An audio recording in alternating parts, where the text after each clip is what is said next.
Okay, this is the second lecture, and this is pitches and keys.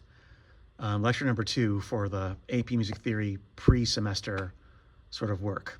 And your end goal here is to know the key signatures of all 15 major keys.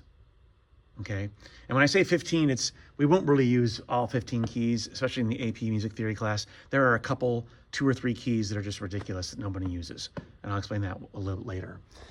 Back to our staff. Let me get this set up for you for the staff again.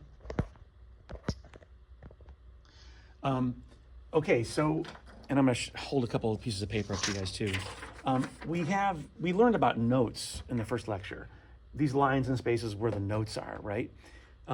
Well, in music, we deal with pitches, right? So, and this is all based on the piano keyboard. And as you can see here, those are, those are the notes on the piano keyboard.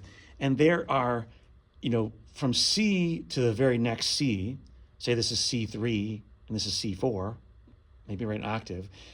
In Western music, we divide the octave, right, the C to C, up into 12 somewhat even steps. And they actually aren't even in Western music. They're tempered, but they're somewhat even, right? So we have 12 steps, 12 pitches, and we call those pitches, when we move from pitch to pitch, if we moved chromatically up, right, not skipping any half steps, they're half steps, right? C to C sharp, D, D sharp, E, F, F sharp, G, G sharp, A sharp, B, and C. Those would be your 12 different pitch levels.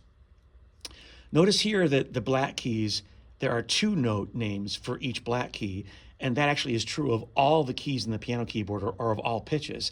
There are more than one name for each pitch in music, and that word is called enharmonic, right? The enharmonic spelling. So F sharp could be spelled as G flat, right? Sharps, of course, raised pitch going up to the right, flats lower pitch down to the left. So F is also F sharp, but G is also G flat, right? Now, why would we use G flat or F sharp? It depends on what key you're in. If you're in a sharp key, you'll use F sharp. If you're in a flat key, keys that have flats in it, you'll use G flat. Now, not to confuse you too much, but the note C actually has other spellings, right? Other names. It could be B sharp, and it actually is in music sometimes called B sharp. It also could be D double flat. There are double flats and double sharps in music, okay? So, but don't get too confused about that right now. That's only in sort of more advanced sort of stuff. But as long as you see what those steps are there, right? We have those 12 even half steps, okay? Your job is basically to, it's all about key signatures, right? So on the staff, remember we had a treble clef before, and we know that there was the G clef, right? The G4 it tells us about. Well, the other way we can label a staff, right? This tells us where G4 is, right? We know G4 is that second line. But we also use something called a key signature. We write up on the staff what sharps or flats must be played, okay, in that key, in whatever key you're in. So remember we had 12 even steps, even half steps, right? Well, a key world, a diatonic, that's a word called, it's important to know, diatonic. A key world in music is 7 pitches, okay? So in any major key, we have 7 notes, and this tells us that you must play these 7 notes. The key signature tells us in order to be in that diatonic world, right? So if we're in the key, let's say that we want to be in the key. Don't forget we have A, right? Possible A, B, C, D, E, F, G, and there are more than that. That's only 7 keys right there, right?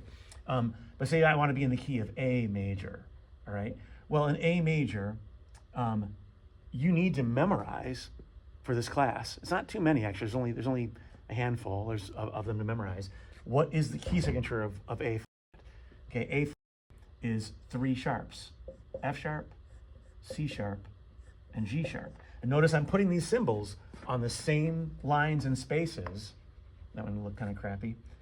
As our Every Good Boy Does Fine, right? Isn't that F sharp? Every Boy Does Fine. Isn't that C, the word face?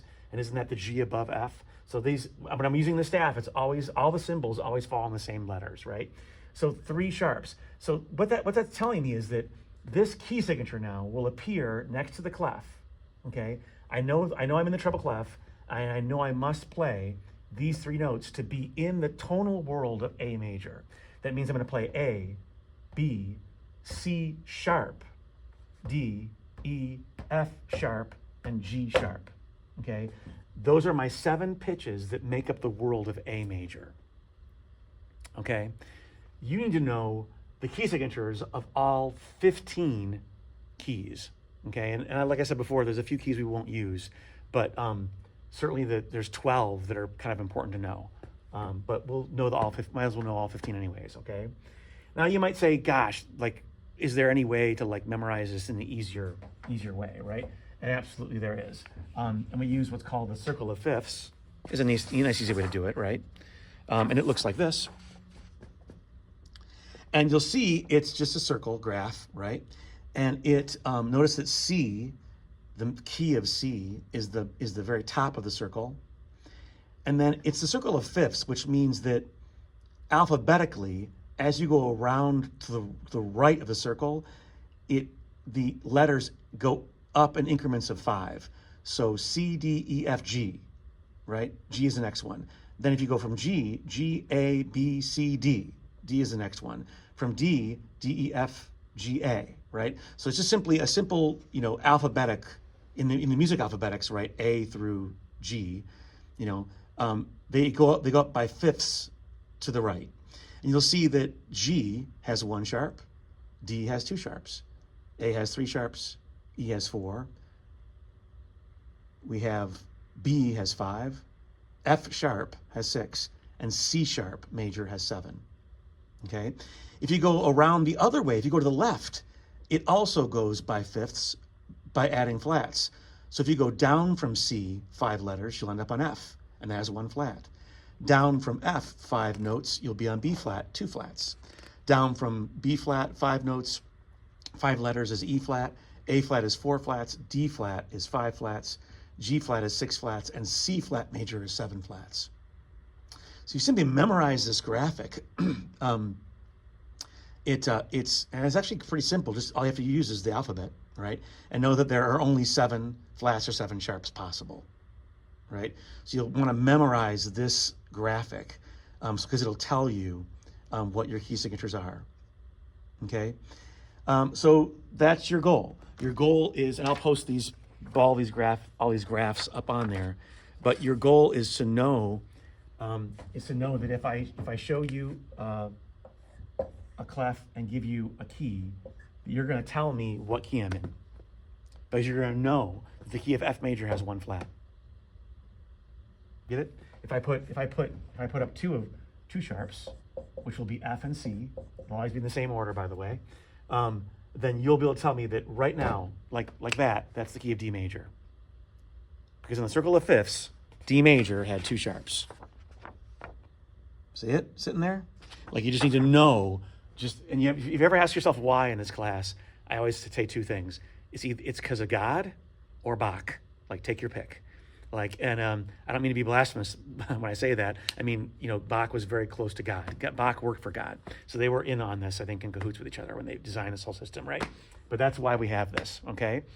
By the way, as far as the order of sharps, there is a simple saying, I'll leave you with this last thing, that the sharp order is a saying, right? We have Father Charles goes down, and right, ends battle. That's the order of the sharps, okay? So if I write the sharps, so they're always in this. If there's 1 sharp, it's always Father. If there's 2 sharps, it's always Father and Charles. If there are 3 sharps, it's always Father Charles goes. If there are 4 sharps, it's always Father Charles goes down. If there are 5 sharps, it's always Father Charles goes down and A. If there are 6 sharps, it's always Father Charles goes down and ends E. If there are 7 sharps, Father Charles goes down and ends battle. That is the order of the sharps in music. Always the same order, okay? Now the cool thing is the flats. Flats are the same saying backwards. So Father Charles goes down and ends battle. battle ends and down goes Charles's father. Again, that would be written with flats. But what I say, battle ends and down goes Charles's father. That's the order of the flats, always. So memorize those two sayings. It'll really help you out, right? So if I ever tell you in class, which I will, I'll say, okay, let's do a dictation in the key of B flat. You're gonna have to do this for me, like that. Just know that B flat has two flats in it, and then those flats are battle ends, B and E flat. Okay. Now whether you use circle of fifths to do this, and you'll be able to use these graphs in class for a while to get used to them, but you want to start to memorize these things, figure these systems out, because it just gets if you're too slow with that and you're hung up on that stuff, you won't be able to do the stuff we have to do in class. Okay. So that's that. Now what you can do now is you'll see a folder about pitch levels. There'll be some videos in there of other people talking about pitches and the circle of fifths for sure.